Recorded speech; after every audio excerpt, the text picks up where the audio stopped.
Hello everyone, welcome back to my channel.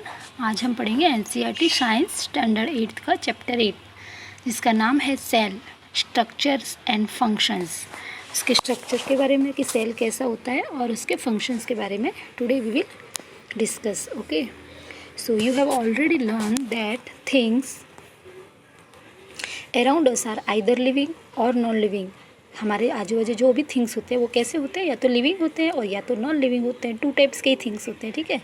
You may recall that all living organisms carry out certain basic functions. Can you list these functions? तो ये जो living organisms हैं उनके अंदर कुछ basic functions होते हैं, उनके बारे में पढ़ेंगे। So different sets of organs perform the various functions you have listed. जो डिफरेंट ऑर्गन्स होते हैं ना हमारे, वो अलग अलग वर्क करते रहते हैं। In this chapter you shall learn about the basic structure unit of an organ. इस चैप्टर में हम जो है ऑर्गन की एक बेसिक यूनिट है, ठीक है। बेसिक यूनिट क्या है? सेल। ऑर्गन की बेसिक यूनिट क्या है? सेल। मतलब ऑर्गन्स किससे बना होता है? सेल से। तो उसी के बारे में डिस्कस करेंगे, which is the cell. Cell में be compare to bricks. Cell को हम ब्रिक्स के साथ कंपेयर कर सकते हैं। जैसे हमारा बिल्डिंग वगैरह बनती है, वो किससे बनती है? ब्रिक्स से। ब्रिक्स मीन्स जो ईंटें होती है वो, उसके बिना तो वो पॉसिबल है ही नहीं, ठीक है। तो जैसे मकान बनाने के लिए ब्रिक्स चाहिए, उसी तरह बॉडी के लिए, पूरा बॉडी फंक्शन के लिए क्या चाहिए? सेल्स। सेल्स होंगे तभी ऑर्गन्स बनेंगे, ऑर्गन्स होंगे तो ऑर्गन सिस्टम बनेगा, ठीक है। So bricks are assemble to make a building. Bricks को एक जॉइंट करके क्या बनता है? बिल्डिंग बनता है। Similarly cells are assemble to make the body of every organism. हमारी बॉडी के सारे ऑर्गेनिजम्स हैं वो किससे बने होते हैं? सेल से, ठीक है। नाउ नेक्स्ट पॉइंट आता है हमारा डिस्कवरी ऑफ द सेल। अब ये डिस्कवर मतलब क्या? खोज। किसने की खोज? तो Robert Hooke in 1665 observe slices of cork under a simple magnifying glass. तो इसकी जो खोज है वो सेल की किसने की है? Robert Hooke. कौन से ईयर में? तो 1665 में, ठीक है। तो ये वाला और डिस्कस नहीं करेंगे ज़्यादा। फिर आता है हमारा द सेल। अब सेल के बारे में पढ़ते हैं। तो सेल तो बताया था क्या है? Basic unit of organ. So both bricks in a building and cells in the living organ are basic structural unit. तो ये दोनों ब्रिक्स और सेल्स, ये जो कि दोनों क्या है? बेसिक स्ट्रक्चरल यूनिट्स, ठीक है। फिगर में देख सकते हैं 8.2 ए और बी में। The buildings though built of similar bricks have different design, shapes and size. जो ब्रिक्स की जो डिज़ाइन होती है ना वो भी अलग अलग होती है। इसकी डिज़ाइन अलग होती है, शेप्स अलग होते हैं, साइज़ भी अलग होती है। सिमिलरली जो हमारी बॉडी के अंदर जो हमारे सेल्स होते हैं ना वो भी अलग अलग होते हैं। उनकी डिज़ाइन भी अलग होती है, शेप्स भी अलग होते हैं और साइज़ भी अलग होती है। तो cells in the living organisms are complex living structures unlike non living bricks, ठीक है। तो अब हम आते हैं 1 मिनट, यस, हाँ यहाँ पे ये रह गया था। A hen's egg can be seen easily, it is a cell और अ ग्रुप ऑफ सेल। तो ये देखो, जैसे ये दीवार बनती है ना ईंट से, इसी तरह हमारी जो है ये ब्रिक वॉल है, ये ऑनियन पील है। ये ऑनियन होता है ना, उसको देखो माइक्रोस्कोप से देखेंगे ना तो इस तरह का दिखेगा, वो भी दीवार जैसा ही। तो the egg of an hen represent a single cell and it is big enough to be seen by the unaided eyes. उसका जो सेल होता है ना हैन का, कैसा होता है? सिंगल। नेक्स्ट पॉइंट हम देखते हैं organism shows variety in cells, number, shape and size. Body के अंदर हमारी जो सेल होती है ना वो कम ज़्यादा भी हो सकती है नंबर में, और शेप और साइज भी उसका अलग अलग हो सकता है। तो नंबर ऑफ सेल्स, तो इसमें देखते हैं हम कितनी सेल्स होते हैं। ये देखो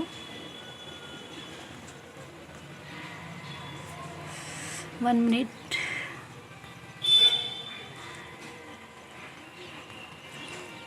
हाँ। तो सेल्स जो है देखो, organism made of more than 1 cell. अगर एक से ज़्यादा सेल होते हैं तो उसको बोलते हैं मल्टी सेलुलर। मल्टी का नाम मल्टी से पता चल रहा है, multi means what? Many. Cellular means cell, यानी कि एक से ज़्यादा सेल, उसको बोलते हैं multi cellular organism. The number of cells being less in smaller organism does not in any way affect the functioning of the organisms. You will be surprise to know that an organism with billions of cells begins life as a single cell, which is the fertilized egg. The fertilized egg cell multiplies, the number of cells increase as the development, ठीक है। और जिसके अंदर single cell होती है, the single cell organism are called unicellular. अब uni का मतलब क्या होता है, वन, और सेलुलर मीन्स सेल। तो दो टाइप्स के जो है ऑर्गेनिजम्स होते हैं, एक होते हैं यूनिसेलुलर और दूसरे होते हैं मल्टी सेलुलर। यूनिसेलुलर मतलब जिसके अंदर एक ही सेल होता है, और मल्टी सेलुलर मीन्स जिसके अंदर एक से ज़्यादा सेल होता है। लेकिन आपने देखिए ये दोनों का वर्क जो है सेम होता है, यूनिसेलुलर हो या फिर मल्टी सेलुलर, दोनों का फंक्शन और वर्क जो होता है वो सेम होता है। अब ये जो एग्जाम्पल है ना, ये फर्स्ट वाला ए वाला फिगर है वो अमीबा का है, और सेकंड वाला वो है पैरामीशियम। पैरामीशियम का शेप चप्पल जैसा दिखता है, स्लीपर के जैसा। अमीबा जो है अपना शेप जो है चेंज करता रहता है, उसका शेप फिक्स नहीं होता है, वो खाने के लिए उनको उसके जो होता है फूड के हिसाब से उसका शेप जो है चेंज होता रहता है। तो ये जो दोनों फिगर है ना वो कैसे हैं, सिंगल सेल, मतलब इसके अंदर इन दोनों के अंदर एक ही सेल होता है, फिर भी ये मल्टी सेलुलर की तरह काम करता है, ठीक है। फिर आगे देखते हैं, A single cell organism perform all the necessary functions that multicellular organism perform, मतलब वो उसके जैसा ही वर्क तो वैसा ही करते हैं। Single cell organisms like amoeba capture and digest food, respire, excrete, मतलब जो सिंगल सेल होता है वो भी ये सारी वो करते हैं फंक्शंस, जैसे रिस्पायर एक्सक्रीट करते हैं, ग्रो करते हैं, रिप्रोड्यूस करते हैं, ठीक है, सेम वैसे ही करते हैं, कुछ डिफरेंस नहीं होता है। अब आता है हमारा शेप्स ऑफ सेल। जो सेल है उसका शेप्स कैसा होता है, ठीक है। तो how to you define the shape of amoeba in the figure, amoeba में कैसा शेप होता है, तो you may say that the shape appears irregular, इसका शेप जो होता है ना रेगुलर नहीं होता है, इरेगुलर होता है। In fact amoeba has no definite, इसका डेफिनेट शेप होता ही नहीं था, इसका चेंज होता रहता है। It keeps on changing its shapes, observe the projections of verifying length producing out of its body, these are called pseudopodia, मतलब ये इसकी लेंथ भी चेंज होती रहती है, उसी को हम बोलते हैं pseudopodia. Pseudo means false, podia means feet. As you learn in class 7th में भी हमने इसके बारे में पढ़ाया है।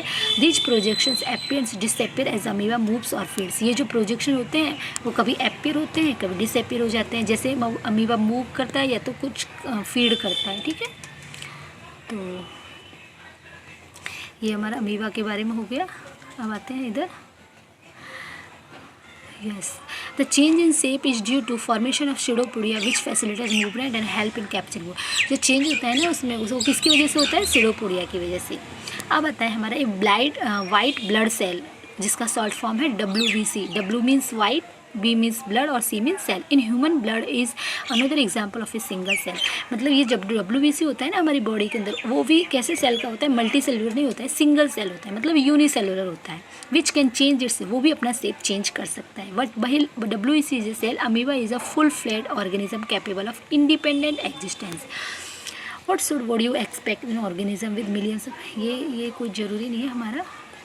अच्छा ये देखो, ये 2-3 शेप्स दिए हुए हैं। जो फर्स्ट वाला दिया हुआ है ना वो है स्फेरिकल रेड ब्लड सेल, ये जो हमारे अंदर की जो रेड ब्लड सेल होती है ना वो उसका शेप है, तो शेप उसका कैसा होता है, स्फेरिकल, मतलब राउंड जैसे स्फेरिकल भी बोलते हैं। और सेकंड जो है बी वाला वो है स्पिंडल शेप्स मसल सेल्स, ये हमारे मसल सेल है। और थर्ड वाला जो है वो है हमारा नर्व सेल, ये सबसे बड़ा होता है नर्व सेल हमारा, देखो दिख रहा है ना, ये मैसेज भी सेंड करने का काम करता है, एक जगह से दूसरी नर्व को जो है मैसेज सेंड करता है। सो helping to control the coordinate the working of different parts of the, can you guess which part of the cell give its shape? Components of the cell are enclosed in membranes. These membranes provide shape to the cell of plants and animals. Cell wall, 1 minute, कुछ रह गया ऐसा लग रहा है हमको, हाँ यही वाला। Generally cells are round, generally cells कैसे होते हैं, राउंड होते हैं, स्फेरिकल होते हैं और इलोंगेटेड होते हैं। Some cells are long and pointed at both ends. They exhibit spindle shapes. Cells sometimes are quite long, कभी कभी बहुत सारे लॉन्ग भी होते हैं। Some are branched होते हैं like the nerve cell, branches, पेड़ों के जो ब्रांच होती है ना, इसी तरह नर्व सेल की भी ब्रांचेस होती है, ठीक है। तो the nerve cells receive and transfer message, nerve cell का काम क्या है, रिसीव करता है और ट्रांसफ़र करता है message, thereby helping to control and coordinates the working of different parts of, तो हमारी बॉडी के जो डिफरेंट पार्ट्स का जो वर्क है ना उसको कंट्रोल कौन करता है, नर्व सेल, ठीक है। तो ये हो गया। फिर आता है हमारा साइज़ ऑफ द सेल। तो साइज़ ऑफ द सेल जो है अलग अलग होता है, कोई कुछ जो होते हैं वो होते हैं 0.1 to 0.5 माइक्रोमीटर, स्मॉलेस्ट सेल है ये, सबसे छोटा सेल इससे छोटा नहीं हो सकता, सबसे छोटे सेल की साइज़ है 0.1 to 0.5 माइक्रोमीटर। जो किसके अंदर होती है, वो होती है बैक्टीरिया के अंदर, ठीक है। तो लार्जेस्ट सेल किसने का होता है, तो 170 mm से 130 mm is the egg of N ostrich. सबसे ज़्यादा लार्जेस्ट सेल मतलब ये है, और जो किसका होता है, एग ऑफ एन ऑस्ट्रिच का होता है। The size of the cells has no relation with the size of the body of the animal और प्लांट। मतलब साइज ऑफ सेल होती है ना, वो बॉडी के साथ रिलेशन नहीं होती है एनिमल और cell. It is not necessary that the cells in the elephant be much bigger than those in a rat. मतलब सेल जो होता है, एलिफेंट का सेल बड़ा होता है रैट से, ऐसा नहीं हो सकता है, ठीक है। Size of the cell is related to its function. वो साइज के साथ साइज जो है वो फंक्शन के साथ रिलेटेड नहीं है, वो रिलेटेड फंक्शन के साथ रिलेटेड है, वो साइज उसके साथ रिलेटेड नहीं है। मतलब क्या बोलते हैं, it is not necessary the cells in the elephant be much bigger, मतलब ज़्यादा बड़ी है छोटी है वो उसके ऊपर डिपेंड नहीं है, फंक्शंस के ऊपर डिपेंड है। The size of the cell is related to its function. For example nerve cell both in the elephant and rat are long and branch. मतलब दोनों में कैसी होती है, सेम ही होती है, लॉन्ग भी होती है और ब्रांच होती है। They perform the same function. दोनों एलिफेंट के अंदर जो नर्व सेल होती है और रैट के अंदर जो नर्व सेल होती है, दोनों सेम परफॉर्म। क्या फंक्शन होता है उसका, ट्रांसफरिंग मैसेज, रिसीव करती है और सेंड करती है। अब आता है हमारा cell structures and function. Cell इसका स्ट्रक्चर क्या है और फंक्शन क्या है, ठीक है। तो each organ is further made of small parts called tissue. जो ऑर्गेन होता है ना, ऑर्गेन वो बहुत सारे टिश्यूज से मिलकर बनता है, और एक जो टिश्यू होता है वो बहुत सारे सेल से मिलके बनता है। मतलब ये कैसा है, बहुत सारे सेल होंगे तो क्या बनेगा, एक टिश्यू बनेगा। फिर बहुत सारे टिश्यू होंगे तो क्या बनेगा, एक ऑर्गन बनेगा। और बहुत सारे ऑर्गन मिलके क्या बनेगा, ऑर्गन सिस्टम, ठीक है। So now we will discuss about the parts of the cell. तो जो सेल के जो पार्ट्स होते हैं मेनली 3 होते हैं। एक होता है सेल मेम्ब्रेन्स, सेकेंड होता है साइटोप्लाज्म और थर्ड होता है न्यूक्लियस। मतलब बेसिक कंपोनेंट्स है ये सेल के। एक है मेम्ब्रेन्स, साइटोप्लाज्म और न्यूक्लियस। तो cytoplasm and nucleus are enclose within the cell membrane. Cytoplasm और न्यूक्लियस किसके अंदर होते हैं, सेल मेम्ब्रेन। सबसे बाहर का जो परत होती है ना वो होती है सेल मेम्ब्रेन, और साइटोप्लाज्म जो न्यूक्लियस होते हैं वो उसके अंदर होते हैं। So, cell membranes are called the plasma membranes. The membranes separate cell from one another and also the cell from the surrounding medium. The plasma membrane is porous and allow the movement of substance और matrix both inward and outward. Plasma का काम है कोई भी substance को अंदर आने देने का और बाहर जाने देने का, ठीक है। तो उसके बाद देखते हैं the boundary of the onion cell is the cell memory. ये जो दिया है ना, ये cells observe in an onion peel का है। ऑनियन यानी पता है ना, जो प्याज जो होती है उससे। तो the boundary of an onion cell is the cell membrane. इसके बाहर जो परत ये दिखाई दे रहा है, देखो सेल मेम्ब्रेन्स है, covered by another thick covering called the cell wall. लेकिन जो प्लांट्स होते हैं ना उसमें एक और एक्स्ट्रा होता है एनिमल्स के अलावा। एनिमल्स में 3 होते हैं लेकिन प्लांट्स में एक और होते हैं सेल मेम्ब्रेन के ऊपर। वो क्या होती है, वो होती है सेल वॉल, ठीक है। The central dense rounds body in the central is called the nucleus. और जो बीच में ये जो सेंट्रल जैसा दिख रहा है ना, राउंड राउंड जैसा, वो होता है न्यूक्लियस। और जो द जेली लाइक स्ट्रक्चर है वो है साइटोप्लाज्म। जो न्यूक्लियस और सेल मेम्ब्रेन के बीच में होता है ना, जेली जैसा, उसको बोलते हैं cytoplasm. You may learn earlier that the cell membranes give shape to the cell. हमने देखा है कि जो सेल मेम्ब्रेन है वो सेल को शेप देता है। In addition to the cell membrane there is another thick layer in the cells of plants called cell wall. मैंने अभी बताया कि प्लांट्स में एक एक्स्ट्रा जो है होती है ये फंक्शन वो होता है जो जिसको बोलते हैं हम cell wall. This additional layer surrounding the cell membrane is required by plants for protection. मतलब ये हमारे एनिमल्स के अंदर नहीं होती है, प्लांट्स के अंदर है। तो क्यों होती है, क्योंकि इनका प्रोटेक्शन के लिए एक्स्ट्रा की सेल वॉल होती है, वो सेल मेम्ब्रेन के बाहर की साइड होती है। Plant cells need protection against variations. उनको प्रोटेक्शन होता है किसके, टेम्परेचर से। हम लोग तो हम घर में रहते हैं तो टेम्परेचर से हम मेंटेन करते हैं। ठंडी लगती है तो कपड़े हैवी कपड़े पहन लेते हैं, वूल के कपड़े, और गर्मी लगती है तो कॉटन के कपड़े पहन सकते हैं। लेकिन प्लांट्स के पास तो ऐसा नहीं होता है, तो उनके लिए एक अलग से एक सेल वॉल होती है उनकी बॉडी के ऊपर। सो वो उसका प्रोटेक्ट करती है किससे, टेम्परेचर से, हाई विंड स्पीड से, एटमॉस्फेयर मॉइस्चर से, ठीक है। सो दे कैन नॉट वो cells can be observe in the leaf peel of Elodea और you can prepare slide as in the case of onion. पहले ask Boojho if he can also observe animal cells. फिर आते हैं हम, ये देखो ये जो ह्यूमन चिक सेल दिया है, इसमें देखो सबसे बाहर है सेल मेम्ब्रेन्स, ठीक है। बीच में है न्यूक्लियस और बीच में वो जेली जैसा है वो है साइटोप्लाज्म और बीच में वो न्यूक्लियस, ठीक है। अब आता है साइटोप्लाज्म के बारे में। साइटोप्लाज्म क्या है तो मैंने बताया था जेली लाइक सब्सटेंस है ना बिटवीन सेल मेम्ब्रेन और न्यूक्लियस के बीच, उसी को बोलते हैं साइटोप्लाज्म। फिर आता है हमारा न्यूक्लियस। तो न्यूक्लियस में वो बीच में जो स्फेरिकल जैसा शेप है ना उसी को बोलते हैं nucleus. It is an important component of the living cell, ये सबसे इंपॉर्टेंट है। इट इज़ जनरली स्फेरिकल होता है ये और located in the centre of the cell, cell के एकदम बीच में होता है। It can be stained and seen easily with the help of microscope. इसको हम देखने के लिए क्या चाहिए हमको, microscope. Nucleus is separated from the cytoplasm by a membrane called the nuclear membranes. This membrane is also porous and allow the movement of material between the cytoplasm inside of the nucleus. ठीक है, तो with a microscopes of higher magnification we can see a smaller spherical body in the nucleus. अच्छा, इसके बीच में जो है ना nucleus के बीच में जो स्फेरिकल बॉडी होती है उसको बोलते हैं न्यूक्लियोइस, ठीक है. In addition nucleus contains thread like structures called chromosomes. तो न्यूक्लियस के अंदर पता है क्रोमोजोम्स होते हैं. दे कैरी, उनका काम क्या होता है क्रोमोजोम्स का, तो दे कैरी जीन्स ले जाते हैं. And help in inheritance of transfer of characters from the parent to the offspring. मतलब पता है ना अपने कभी कभी बोलते हैं तू पापा जैसा दिखता है, मम्मी जैसा दिखता है, तो मम्मी के जो होते हैं ना कैरेक्टर्स वो बच्चों में आ जाते हैं, या पापा के कैरेक्टर्स बच्चों में. वो किसकी वजह से होते हैं, वो ये जीन्स की वजह से ही होते हैं, ठीक है. तो they carry genes and help inheritance of transfer of characters from the parents to the offspring. The chromosomes can be only when the cell divides, ठीक है. अगेन देन तो ये जीन, व्हाट इज जीन के बारे में थोड़ा देख लेते हैं. Gene is a unit of inheritance in living organism. तो it controls the transfer of heredity characters from parents to offspring. This means that your parents pass some of their characters on to you. मतलब parents के जो character होते हैं वो हम में आ जाते हैं. किसकी वजह से, जीन्स की वजह से. If your father has brown eyes you may also have brown eyes. अगर पापा की ब्राउन आइज है तो हमारे ब्राउन आइज हो सकती है, ठीक है. If your mother has curly hair you might also end up having curly hair. हमारे भी करली हेयर हो सकते हैं अगर मम्मी के हेयर. तो however the different combination of genes from parents results in different characteristics okay. So ये हमारा जीन्स के बारे में हो गया. अब आता है जो है the nucleus of the bacterial cell is not well organise like the cell of the multi cellular organism.